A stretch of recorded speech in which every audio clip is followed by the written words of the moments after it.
se nós olharmos para o tempo, não é? O que é o tempo, nós não sabemos, não é? Santo Agostinho, quando lhe perguntaram o que era o tempo, ele dizia: se me perguntam eu não sei, mas se não me perguntam eu sei. Ele não sabe responder, é interessante. E então, há muitos anos, há centenas de anos, acreditava-se na vida além da morte, não é? Era aquela fé cega das igrejas, das religiões, e pronto, e uns acreditavam e outros não acreditavam, e havia um pouco aquela barreira entre a ciência e a religião, não é? Como a ciência era muito limitada no século XVII, por aí, século XVI, então uma pequena parte do conhecimento era da ciência, e tudo aquilo que a ciência não explicava era da religião, no parte ao lado. Era como se fossem duas forças em luta, não é? Mas depois apareceu o Livro dos Espíritos. Olha, este médium adoeceu. O Livro dos Espíritos, em 18 de abril de 1857, que vem trazer todo um conjunto de pesquisas que Allan Kardec fez, que vieram demonstrar que aquilo que antes se acreditava, que a vida continuava, era uma fé cega, porque não havia provas. Passou a ter provas, passou a ser comprovado cientificamente, experimentalmente, não é? Então, a partir do aparecimento do Espiritismo, comprovou-se que a vida além da morte é uma realidade, mas é com base na fé raciocinada, não na fé cega. Portanto, não é porque eu estou a dizer que isto é assim. Não, isto é assim porque qualquer pessoa que pesquise chega aos mesmos resultados. São leis da natureza, não é?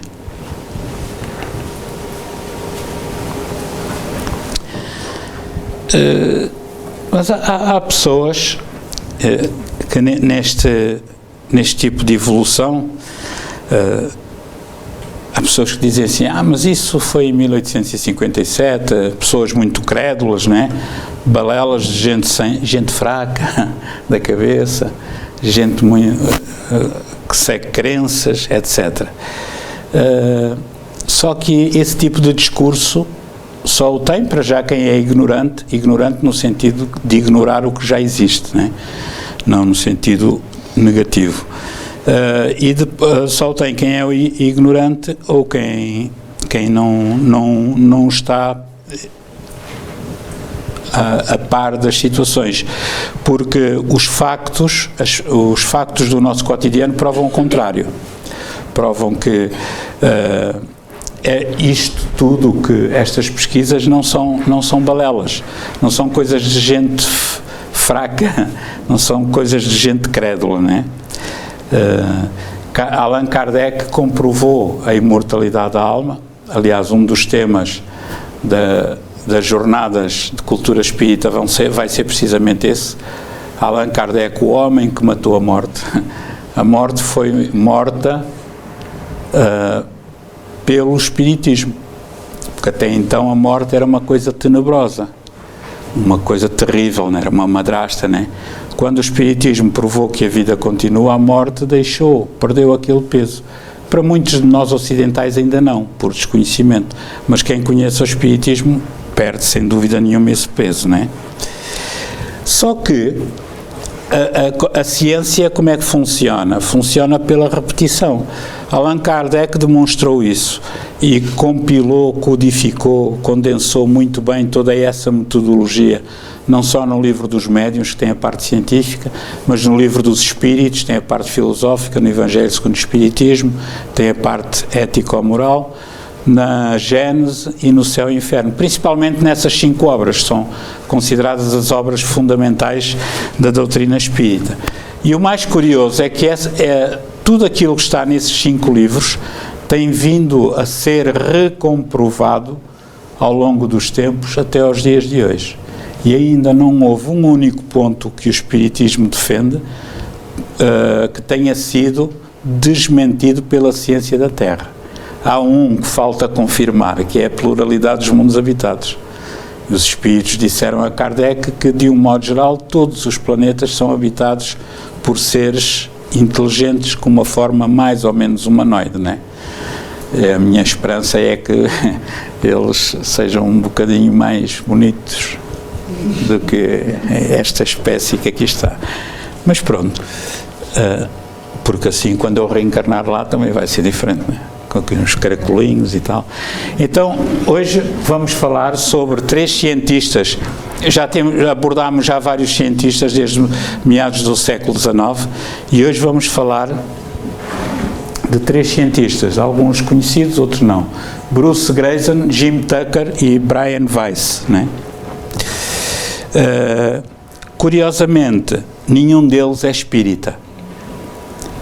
E no entanto, deram e ainda estão a dar, porque ainda estão no corpo de carne, um grande contributo para a divulgação da imortalidade, da comunicabilidade dos espíritos, da reencarnação, né? Com as implicações que isso tem, né? São pessoas notáveis e este senhor, Bruce Grayson, é de facto uma pessoa notável. Não é propriamente aquele nome que seja muito conhecido fora do campo da ciência. Dentro dos cientistas é conhecido, mas fora do campo não é assim muito badalado. No entanto, ele fez um trabalho notável, né? Portanto, ele é doutorado ou doutor em medicina, portanto, é cientista, é um professor de psiquiatria da Universidade da Virgínia, nos Estados Unidos. E ele é coautor deste livro, Mente Irredutível, e coeditor de um livro que se chama The Handbook, isto é, um manual das experiências de quase morte.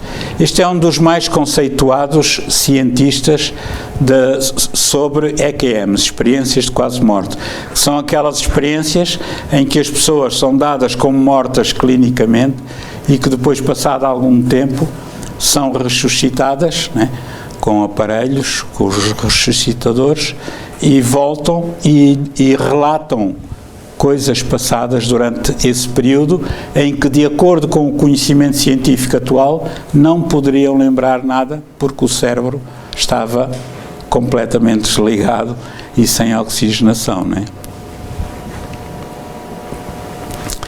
Então, Bruce Grayson é o mais destacado pesquisador norte-americano em EQMs, né? Tema sobre o qual tem escrito vários artigos em periódicos académicos e comumente concedido entrevistas à imprensa, claro. É de facto uma pessoa. Mas, para fazer a integração, vamos ver. Este é o Bruce Grayson, este é o Dr. Ian Stevenson.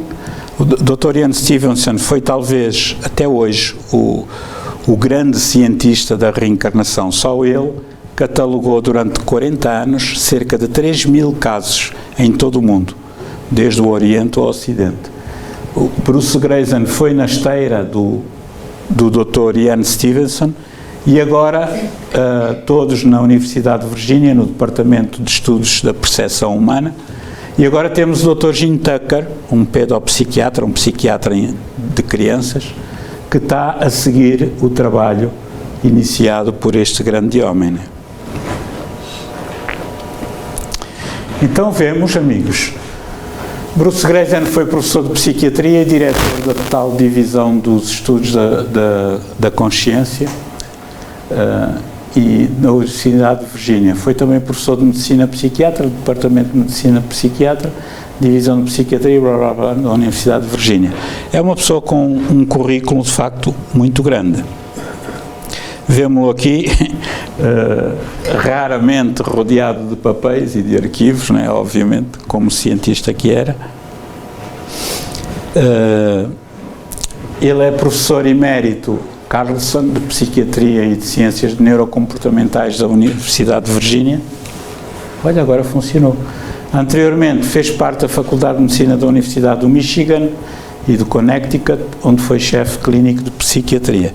Isto tem tudo, tem muito a ver com... Porquê é que eu estou a falar nisto? Porque o seu percurso foi passa a redundância, sequencial, não é? Ele era um psiquiatra, estava a fazer o seu internato e o que é que aconteceu?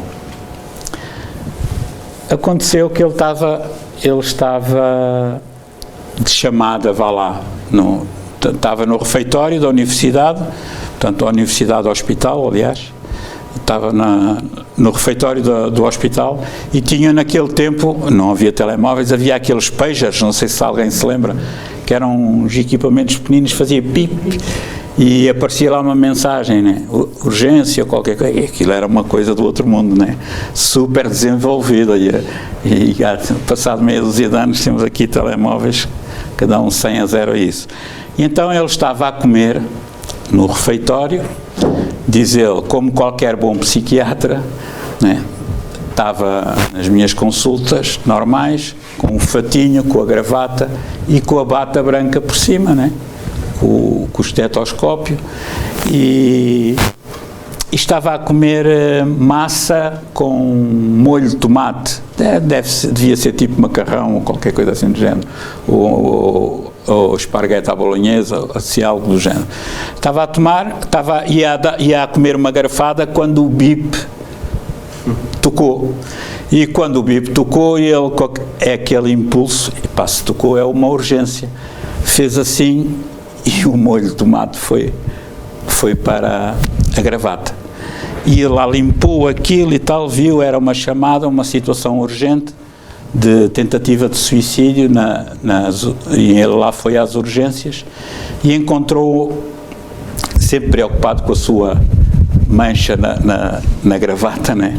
Claro, o médico novinho, queria manter também a sua aparência, e junto dos colegas, né? Para não parecer, mas tentou, só que aquela mancha do molho não saía.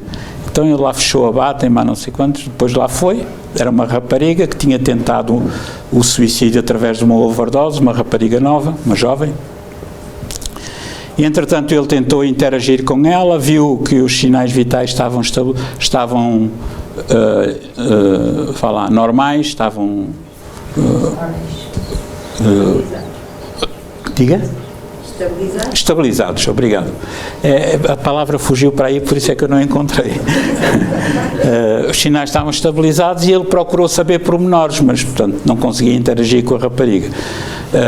Mas estava uma amiga na sala de espera que queria saber notícias, etc., com quem ele conversou e sentou-se num sofá para falar com essa amiga da rapariga que tinha tentado o suicídio. Então... pronto, a rapariga lá lhe deu umas dicas, etc. E ele viu, bem, ela está estabilizada, amanhã eu volto cá. E no dia seguinte, quando voltou, ela já estava lúcida, já tinha saído, vá lá, daquela sedação toda da overdose e dos medicamentos também que lhe deram. E ela foi ter com ela, e ele foi ter com ela e disse, então, como é que vai, etc. e tal. Está boa? Está tudo bem, então... ontem tentei falar consigo, mas você estava ainda meia drogada e tal, mas eu lembro-me perfeitamente de si. Não se pode lembrar, você estava entubado, estava inconsciente. Não, lembro perfeitamente de si. Você, olha, foi ali para a sala de estar, sentou-se no sofá, falou com a minha amiga, né? E eu por acaso até reparei que você tinha uma mancha de molho na gravata. E é aqui que entra a curiosidade deste médico, não é? Nunca mais aquela mancha de molho, como é que ela soube daquilo? Cientificamente era impossível, não é? Porque ele, entretanto, depois foi para casa e mudou de gravata, não é? No dia seguinte tinha uma gravata nova, e então foi em busca de pesquisas. Ouviu falar que o Dr. Ian Stevenson tinha um grande repertório de pesquisas em todo o mundo, desde o Líbano, Síria, Índia, até aos países ocidentais. E então Grayson consultou consultou os Institutos Nacionais de Saúde, discursou em simpósios sobre consciência, uma pessoa muito conceituada, inclusive esteve nas Nações Unidas, esteve também na Índia, no complexo do Dalai Lama. Eu hoje estou gago das palavras, né? E ganhou vários prémios pela sua pesquisa médica, né? E é de facto uma pessoa com muito prestígio internacional, ainda hoje, né? Portanto, resumindo, ele é um pesquisador no campo do estudo de experiências de quase-morte e tem sido chamado o pai de pesquisas em experiências de quase-morte.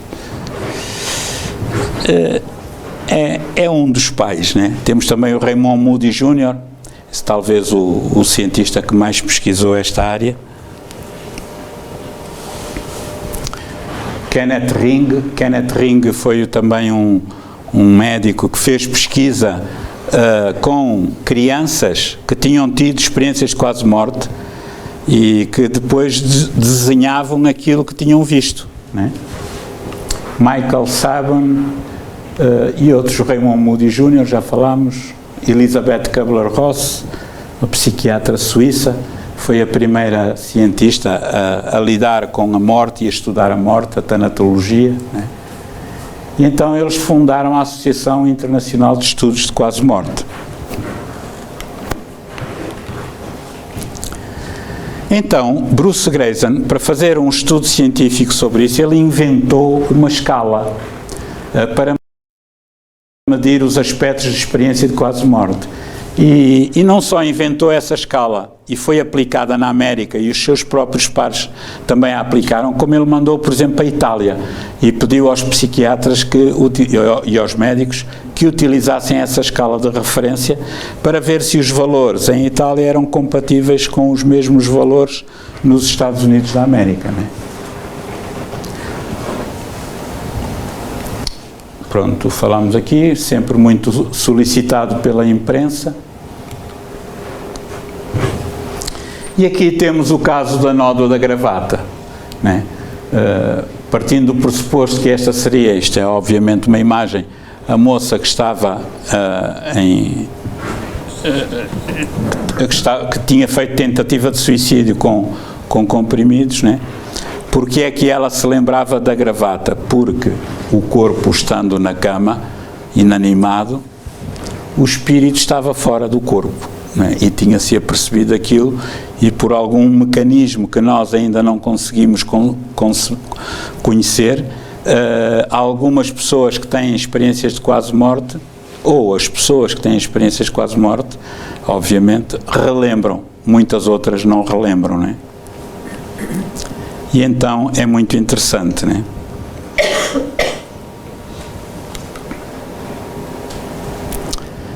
Vemos aqui um outro caso, há um livro que eu já vos vou mostrar, muito bom, deste médico, que podem encontrar em qualquer livraria, traduzido para o português.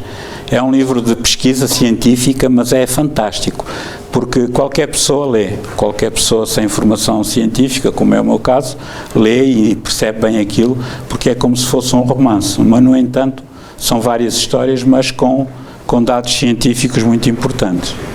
Então vemos aqui esta pessoa que acaba de ter uma síncope, né? E a senhora está quase a ter uma síncope, porque aquela senhora ali, a gente vai falar baixinho, é só para não a acordar.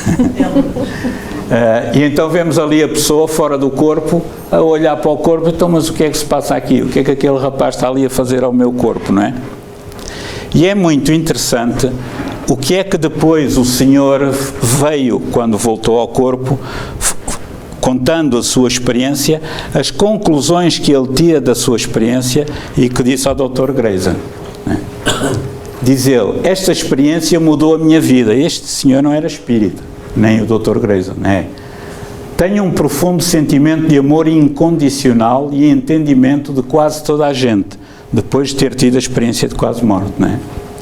Coisas que me deixavam chateada, isto era uma senhora, não era um senhor, ou furiosa, não me afetam já, não me preocupo com nada. Ainda tenho interesse pelas coisas, mas já não tenho preocupação. Olhem que interessante, não é? Tenho interesse pelas coisas, mas não tenho preocupação pelas coisas. Quer dizer, já vive de uma maneira positiva, proativa, não é? a coisa que mais importante da minha vida é não fazer o que as pessoas acham que eu deveria fazer, mas o que eu acho que Deus quer que eu faça. A minha tarefa é dar a saber às pessoas que há outra vida e cuidar da minha família. Antes da minha experiência de quase morte, eu era muito agressiva, querendo todas as coisas materiais que a vida tinha para oferecer. Né? É interessante. E toda a perspectiva de vida muda depois de uma experiência destas. São alguns dos livros do Dr. Grayson, né?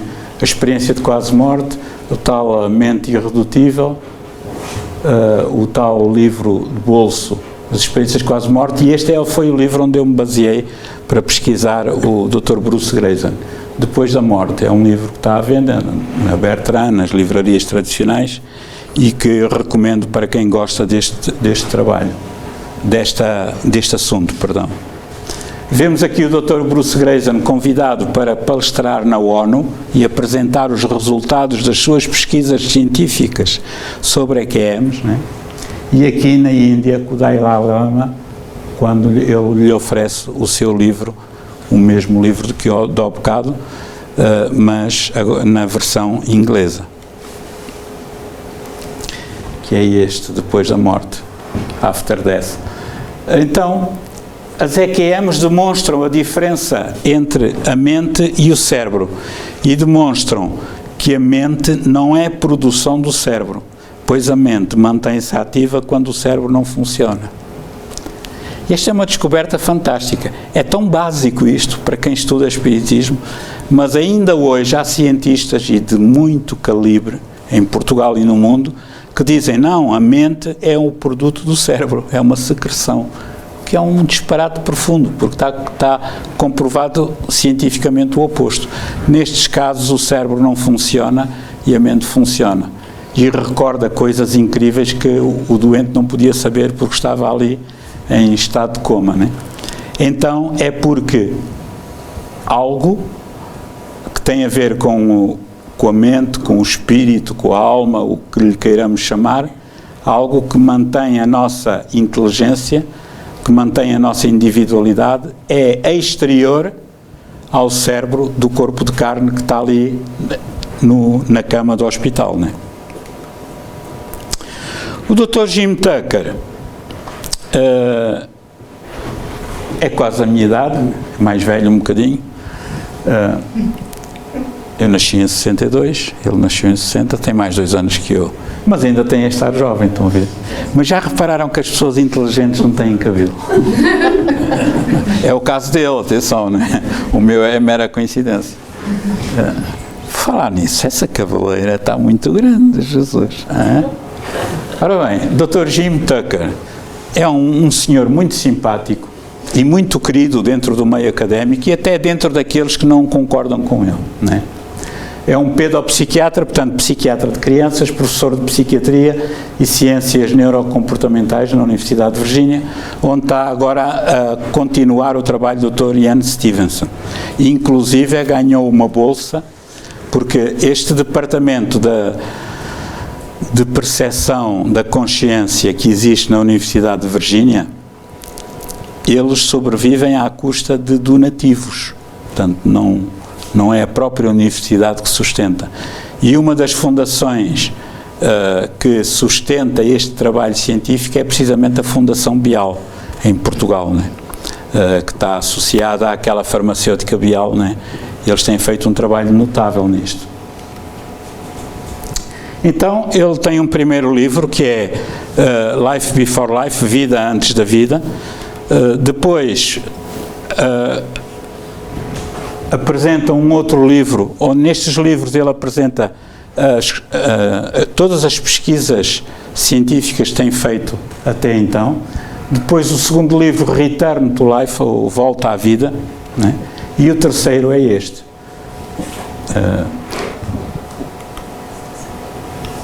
Before, portanto, antes, Memórias Infantis de Vidas Anteriores, onde ele neste livro procura fazer uma espécie de súmula dos outros dois.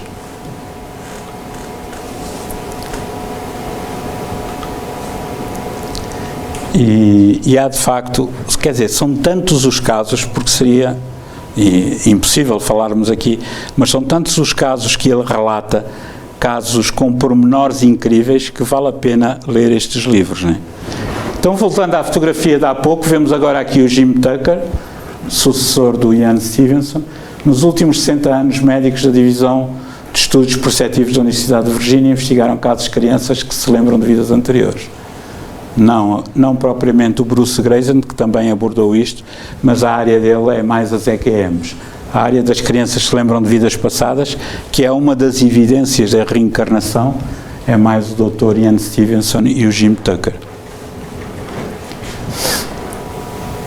Este publicou numerosos artigos académicos e livros sobre casos de todo o mundo. Depois de trabalhar com o Dr. Ian Stevenson, o Dr. Jim Tucker assumiu o projeto. Quando ele se aposentou, agora já não está aposentado, já está desencarnado, já está do lado lá da vida. Este livro é muito bom, é da editora Pensamento, foi traduzido para o português, também se encontra em qualquer livraria portuguesa, não é muito caro, perfeitamente muito acessível. É uma pesquisa científica das lembranças que as crianças têm de vidas passadas. Então nós vamos ver que o repertório dos adultos que dizem que tiveram uma experiência de quase morte, todos os passos, de um modo geral, o traço dessa experiência dos adultos é similar ao traço das experiências de quase morte com crianças. E isso significa que há uma universalidade desses eventos, independentemente da pessoa ser adulta ou ser criança, ser estudada ou não ser estudada, não é? As crianças geralmente começam a falar sobre uma vida passada com 2, 3 anos de idade e podem falar sobre uma família anterior ou sobre a forma como morreram numa vida anterior, não é? Que é o que acontece aqui nestes casos. Muitas vezes descobriu-se que as suas declarações eram precisas para um determinado indivíduo falecido e algumas crianças reconheceram membros de famílias anteriores, da família anterior. Quer dizer, há crianças que reencarnaram logo a seguir ao terem morrido, passado muito pouco tempo, 2, 3 anos, e nesta vida ainda conseguem identificar os familiares da vida anterior. O marido, a mulher, o que às vezes causa assim situações impactantes. Vários também apresentam marcas de nascença ou defeitos que correspondiam às feridas no corpo da pessoa falecida. Isto é muito interessante, são as chamadas birth marks, do inglês, marcas de nascença. São marcas que as pessoas têm e que depois, quando eles vão contar a história da sua vida, fazendo pesquisas nos jornais da época, de há 40, 50 anos atrás, da cidade tal, do país tal, vão encontrar o relato nos jornais do fulano que morreu com um tiro, por exemplo, na zona da orelha, ou por acaso, ou por suicídio, ou qualquer coisa, e que são compatíveis com os relatos que a criança agora apresenta, sabendo de pormenores que não tinha como saber, não é? No livro Life Before Life, portanto, Vida Antes da Vida, que é este, né? Ele apresenta casos de forma direta e explora a possibilidade de que a consciência possa continuar após a morte do cérebro. É a única explicação para isto, até haver outra que seja melhor, né? É um livro provocador que pode desafiar e, em última análise, mudar a compreensão dos leitores sobre a vida e a morte. Quer dizer, andamos nós, espíritas, muitas vezes com vergonha de dizer que somos espíritas. Com vergonha de falar da reencarnação, da vida para além da morte. E este senhor, Jim Tucker, que não é espírita, que podia ter muito a perder, porque é médico, é investigador, é cientista, assim, se calhar posso perder uma bolsa de estudo, uma bolsa de investigação, porque alguém que é da empresa XPTO não gosta destas áreas ou não acredita nisso, etc. Isso pode acontecer, não é? Mas este senhor, não, as pessoas dão a cara. Porquê? Porque são factos. E contra factos não há argumentos. A Catarina pode dizer assim, mas eu não acredito nisso. Ela não tem o direito de dizer isso. Ela, quando muito, pode dizer assim, olha, eu não me interesso por esses assuntos. Ou então, eu nunca estudei esses assuntos. Mas isto não é uma questão de crença. São factos, não é? Vocês não precisam de acreditar que estão a assistir à minha palestra. Porquê? Porque é um facto, não é? Seria uma estupidez agora dizer assim, eu acredito que estou a assistir à palestra do Lucas. Então, mas é óbvio, não é? Portanto, são coisas óbvias, perfeitamente óbvias.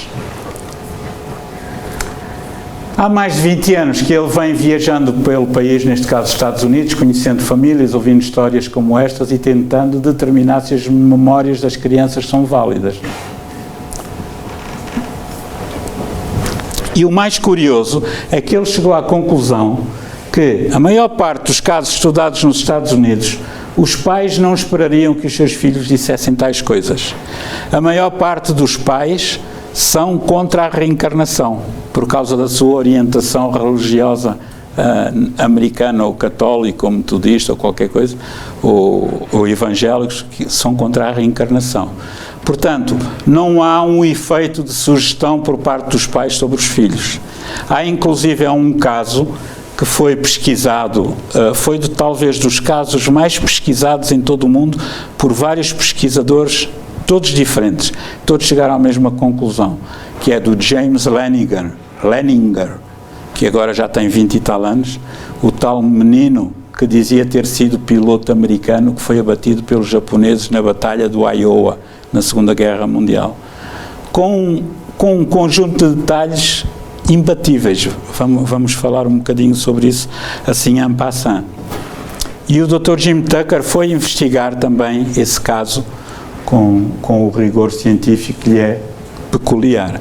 Este é o segundo livro dele, Volta à Vida, né? Casos extraordinários de crianças que se lembram de vidas passadas.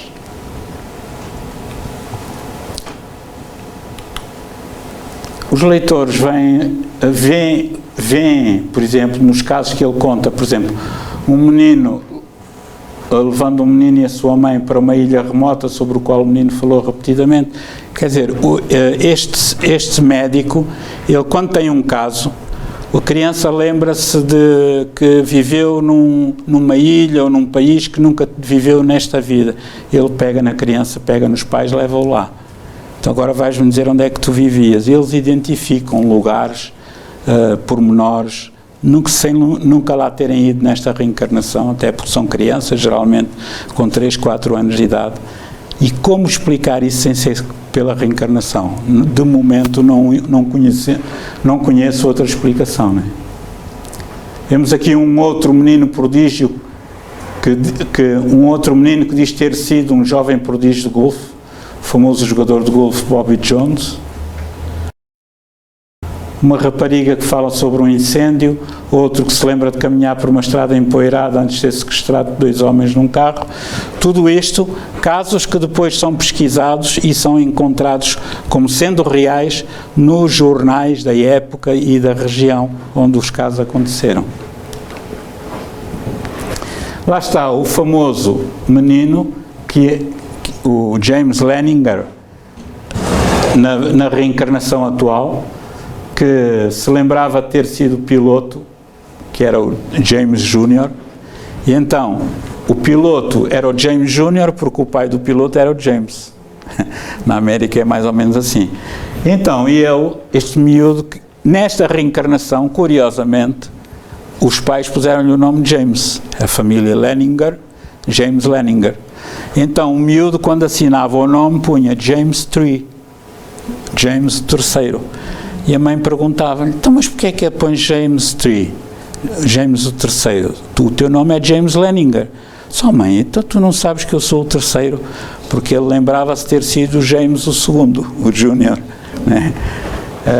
E este livro, a história dele foi traduzida para o português, com o título A Volta, em português do Brasil, e este caso foi estudado e foi apresentado cientificamente pelo Dr. Jim Tucker em relatórios científicos e em revistas científicas.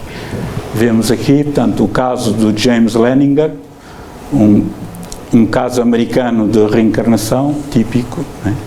Aqui o cientista e o protagonista. E por fim, para terminarmos, vamos falar se calhar do mais conhecido de todos nós, o Dr. Brian Weiss, né? um psiquiatra americano, mais uma vez não acreditava na reencarnação, até que um dia, tentando tratar uma das suas doentes, induziu-a, através da hipnose, a tentar relembrar o seu passado desta vida, porque ele não acreditava na reencarnação. E quando a sua doente lhe começa a relatar casos da vida dele, médico, da sua mulher, do seu filho, pormenores incríveis que tinham acontecido que ninguém sabia, ele, alto lá, aqui há gato, não é? Então começou a investigar cada vez mais com ela e com os seus doentes, e hoje ele é assumidamente reencarnacionista e de facto um grande êxito de livros, de venda de livros, né? É um dos maiores nomes quando se fala de estudo de reencarnação e principalmente de regressão de memória. É psiquiatra, escritor, né? É presidente emérito do Departamento de Psiquiatria do Mount Sinai Medical Center, em Miami, e professor clínico associado do curso de Psiquiatria da Universidade de Medicina de Miami. Mais um caso de um cientista que não acreditava na reencarnação. Eu vou repetir isto, porque de facto é preciso ter mente aberta para, não acreditando numa coisa, ir pesquisar e depois ter a humildade de mudar de ideia e dizer assim, afinal eu estava enganado, não é? Lá está. Quando ele encontrou a sua doente Catherine,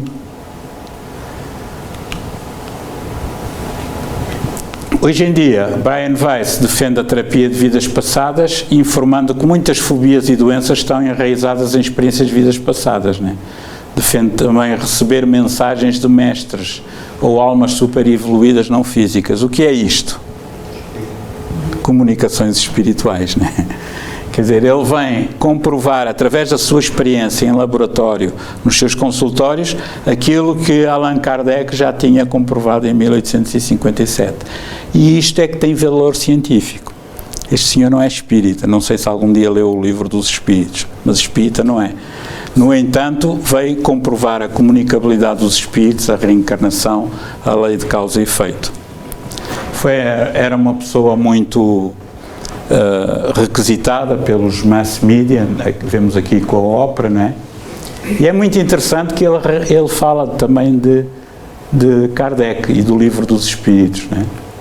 E de outros estudiosos. Ele refere inclusive que a reencarnação já era ensinada por Platão e por Sócrates também, né? Não é uma coisa recente inventada por uns malucos, não.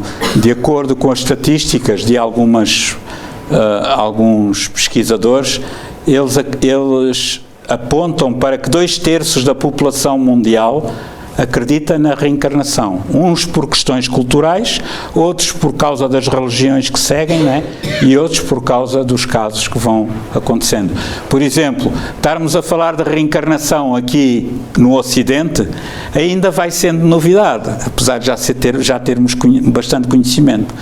Mas se nós formos falar disto no Oriente, ninguém nos vai ouvir, não aparece ninguém. Isso faz parte da vida deles, né?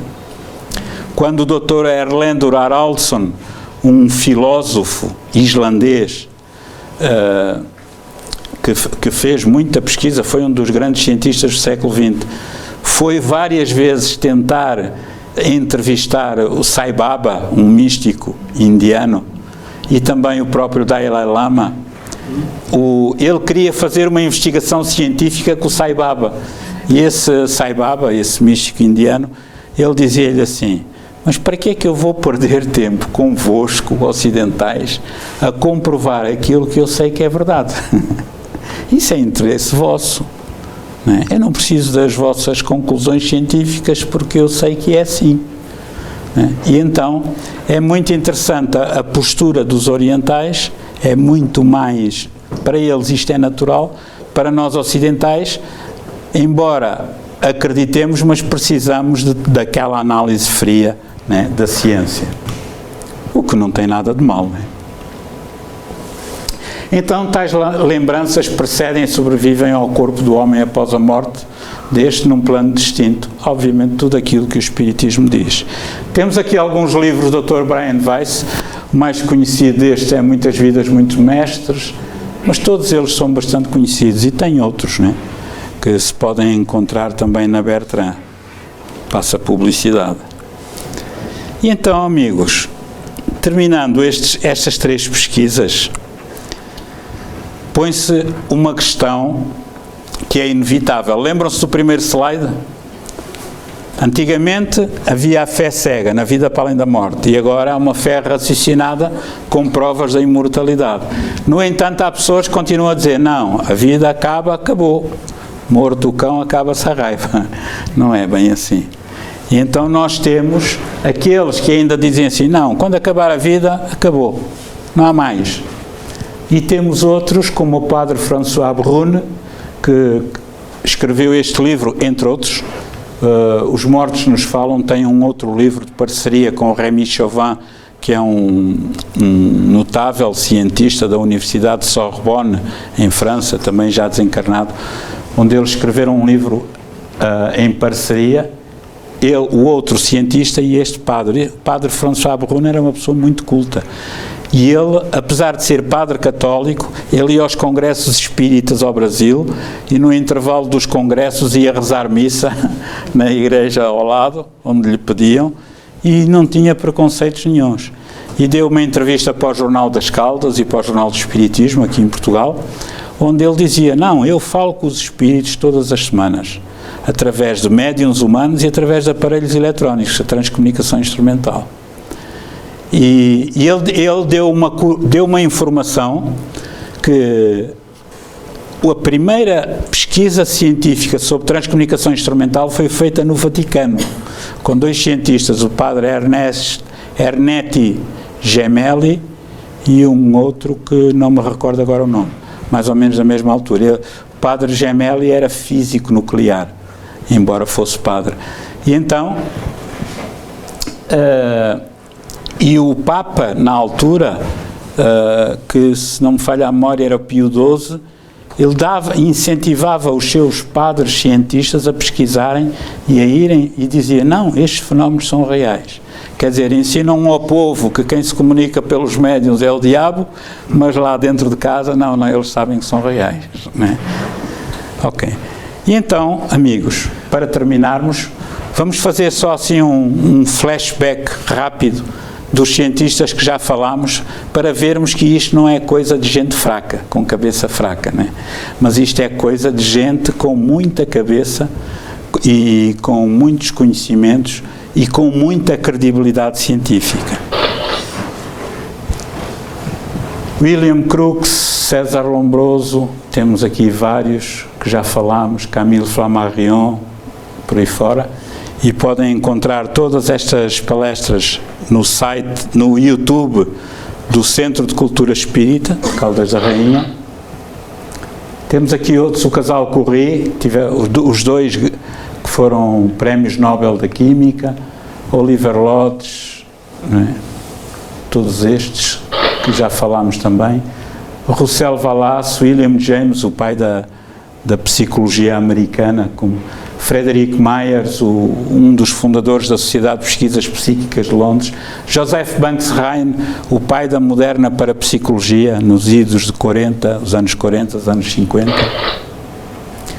Todos aqueles que pesquisaram a transcomunicação instrumental, a comunicação com os espíritos através de aparelhos eletrónicos e que ainda investigam, como é o caso da doutora Anabela Cardoso, que foi diplomata portuguesa em Lyon, o caso de Clóvis Nunes, que ainda está por cá, outros já estão desencarnados, Sónia Reinaldo ainda está por cá, uns já partiram, outros ainda andam por aí. Vemos aqui cientistas que pesquisaram a espionagem psíquica com experiências fora do corpo. Vemos aqui médicos que estudaram a reencarnação, nomeadamente aqui a doutora Maria Júlia Preto Pérez, da Associação Médico Espírita de São Paulo, desencarnada recentemente, fez um trabalho notável, não só no Brasil, mas também ela aprendeu com este senhor Maurice Netterton, uma técnica de regressão de memória, e depois introduziu-a no Brasil e introduziu-a em Portugal, juntamente com a doutora Gláucia Lima, e foi inclusive transformada em cadeira do curso de Medicina na Faculdade de Medicina em Lisboa. Não sei, dada na altura pelo professor Dr. Mário Simões, não sei se ainda se mantém essa cadeira. Guy Playfair, um jornalista investigador, lê-se Guy, Erlendo Haraldson, aquele que nós falámos, Hernani Guimarães Andrade, Carlos Osis, Banerjee, todos eles estudando a imortalidade da alma em vários casos.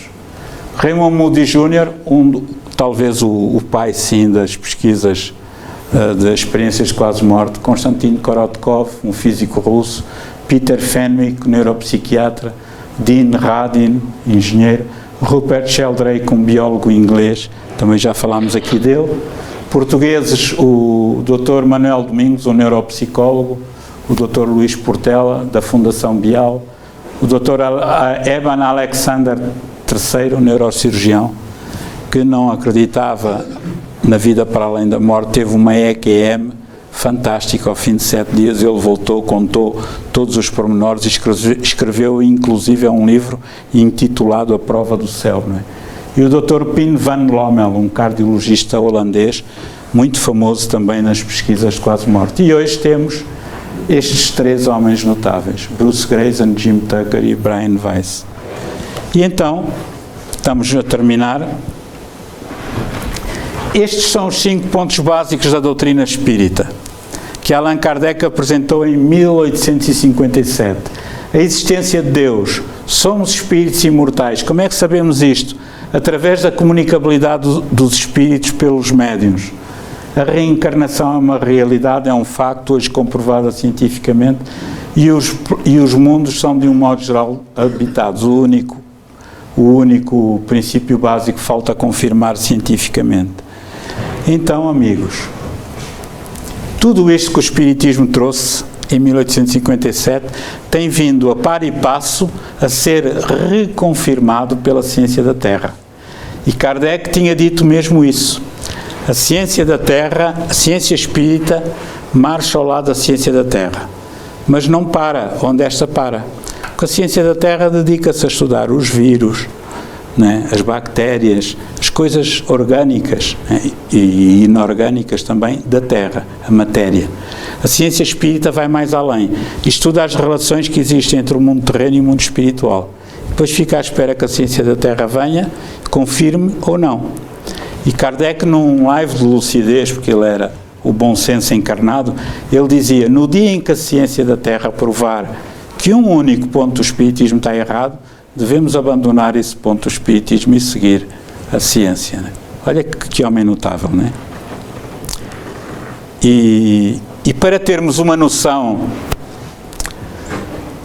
tenho aqui um pequenino vídeo, muito interessante para mim, que nos ajuda a colocar-nos no nosso lugar. É dedicado àqueles que acham que são mais do que os outros, e é dedicado àqueles que acham que Deus não existe e é tudo fruto de um acaso. Né?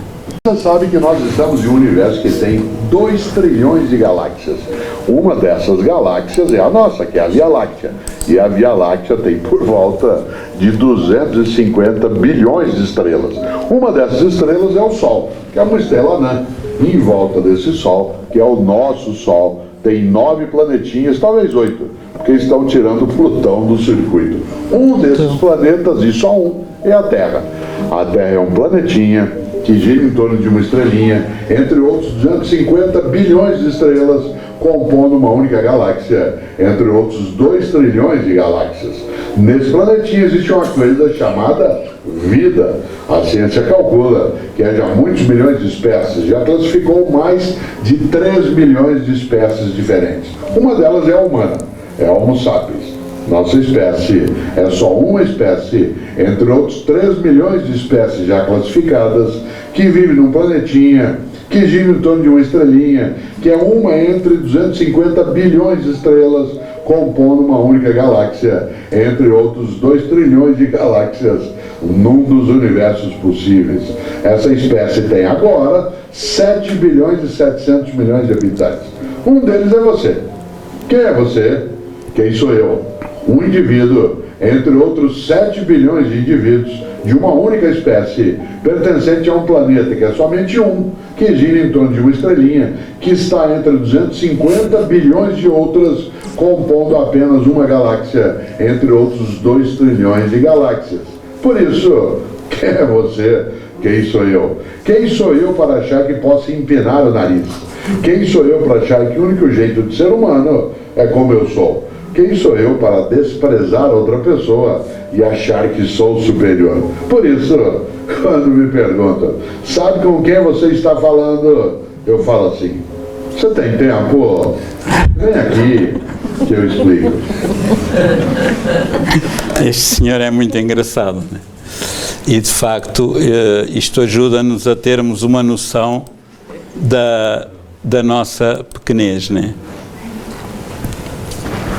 Pronto, esta foi a nossa bibliografia, com especial realce para este depois da morte, vida antes da vida, e também os mortos nos falam. E assim terminamos